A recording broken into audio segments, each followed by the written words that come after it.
شیخ Saadi رحمۃ اللہ علیہ سے پوچھا گیا کہ اولاد کی تربیت کیسے کرنی چاہیے۔ انہوں نے فرمایا، جب بچے کی عمر 10 سال سے زیادہ ہو جائے تو اس کو نامحرموں اور ایرو غیروں میں بیٹھنے نہ دو۔ اگر تو چاہتا ہے کہ تیرا نام باقی رہے تو اولاد کو اچھے اخلاق کی تعلیم دے۔ اگر تجھے بچے سے محبت ہے تو اس سے زیادہ لاڈ پیار نہ کر۔ بچے کو استاد کا ادب سکھاؤ اور اس کو استاد کی سختی سہنے کی عادت ڈالو۔ بچے کی تمام ضرورتیں خود پوری کرو اور اس کو ایسے عمدہ طریقے سے رکھو کہ وہ دوسرے کی طرف نہ دیکھیں۔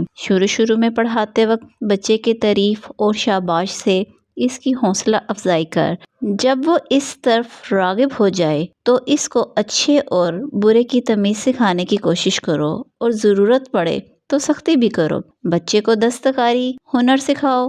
اگر وہ ہنرمند ہوگا تو برے دنوں میں بھی کسی کے سامنے ہاتھ پھیلانے کی بجائے اپنے ہنر سے کام لے سکے گا۔ بچوں پر کڑی نگرانی رکھو تاکہ وہ بروں کی صحبت میں نہ بیٹھیں۔